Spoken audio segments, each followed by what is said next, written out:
بات کرتے ہیں ایک گورنر صاحب کی، اور گورنر کی بھی اکاؤنٹیبلٹی کی گئی، ان کا بھی محاسبہ کیا گیا۔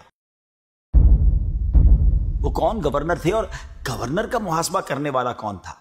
یہ دور ہے حضرت عمر فاروق رضی اللہ تعالی عنہ کا، اور حضرت عمر فاروق رضی اللہ تعالی عنہ کی مینجمنٹ کا تو کمال تھا۔ آپ کرتے یہ تھے کہ آپ کی عادت مبارکہ تھی کہ آپ کسی بھی شہر کی جامع مسجد میں جاتے اور عام لوگوں سے گورنر کے بارے میں پوچھتے تھے کہ کیا تمہیں گورنر سے کوئی شکایت تو نہیں، کوئی کمپلین تو نہیں؟ ایک دفعہ ایک شہر میں پوچھا تو لوگوں نے جواب دیا کہ جی ہمیں ہمارے گورنر سے 4 کمپلینز ہیں۔ وہ شکایتیں کیسی ہیں اور کیا معاملات تھے آپ کو بتاتے ہیں، لیکن اس تفصیل میں جانے سے پہلے ذرا غور کیجئے ویورز کہ اگر آپ میں سے ہم میں سے کوئی ایسا شخص ہے جو اپنی ذمہ داری پوری کرنے میں اسے کوئی مشکل آتی ہے تو غور سے سنیں اس واقعے کو، پھر غور کریں کہ کیا واقعی میری مشکلیں ایسی ہیں، اور اگر ایسا لگتا ہے کہ میری مشکلیں تو کچھ بھی نہیں ہیں تو پھر کوتاہی نہیں کرنی ہے، ہمت کریں اور اپنی ذمہ داریاں پوری کریں۔ اللہ پاک نے جن کو منصب دیا ہے، جن کو موقع دیا ہے، اقتدار دیا ہے، اپنی ذمہ داریوں کو پورا کریں۔ اب اس علاقے کے گورنر کون تھے؟ حضرت سعید بن عامر رضی اللہ تعالیٰ عنہ تھے۔ وہ 4 کمپلینز کیا تھی ناظرین؟ پہلی کمپلین لوگوں کو یہ تھی کہ حضرت سعید بن عامر جو ہے وہ فجر کے بعد نہیں ملتے بلکہ اشراق چاشت کے بعد ملتے ہیں۔ دوسری کمپلین یہ تھی کہ وہ رات کو نہیں ملتے۔ تیسری کمپلین یہ تھی کہ وہ ہفتے میں 1 دن لوگوں سے نہیں ملتے، اور چوتھی کمپلین یہ تھی کہ وہ کبھی کبھی بے ہوش ہو جاتے ہیں۔ حضرت عمر فاروق نے جب وہ 4 کمپلینز، 4 شکایتیں آپ کے سامنے رکھیں تو جو حضرت سعید بن عامر نے جواب دیا نا، جب آپ بھی سنیں گے تو حیران ہو جائیں گے۔ جب آپ سے پہلا سوال کیا گیا کہ آپ فجر کے بعد نہیں ملتے، آپ اشراق چاشت کے بعد ملتے ہیں، تو آپ نے فرمایا کہ بات یہ ہے کہ میری ایک زوجہ ہے جس نے میری تقریباً 30 سال تک خدمت کی ہے، مجھے سرو کیا، لیکن اب بیماری کی وجہ سے، معذوری کی وجہ سے وہ ڈسیبل ہو گئی ہے،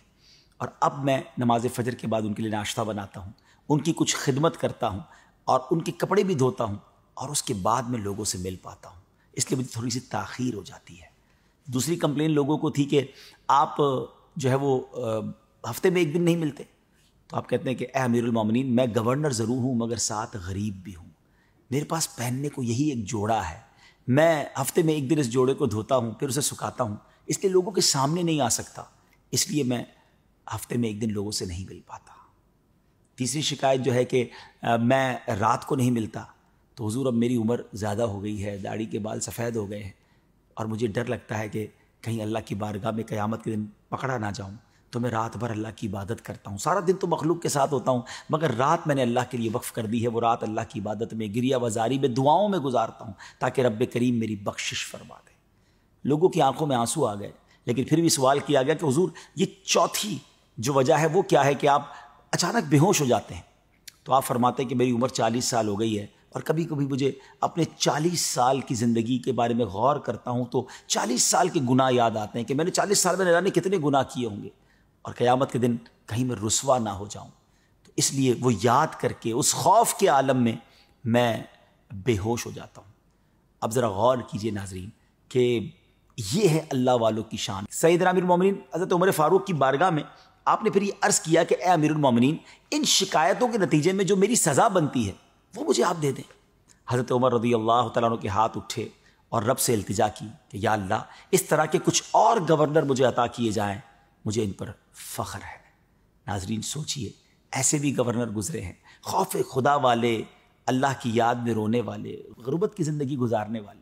رعایا کے مال پر پلنے والے نہیں بلکہ خودداری کے ساتھ جینے والے۔ اللہ کرے کہ آج یہ واقعہ ہم سب کے لیے سبق آموز بنے اور ہم اپنی زندگی کے بارے میں غور کریں کہ کہیں ایسا تو نہیں کہ اپنی ذمہ داریوں سے ہم کوتاہی کر رہے ہیں۔ اللہ مجھے اور آپ کو جس کو جو ذمہ داری ملی ہے اسے پوری کرنے کی توفیق عطا فرمائے۔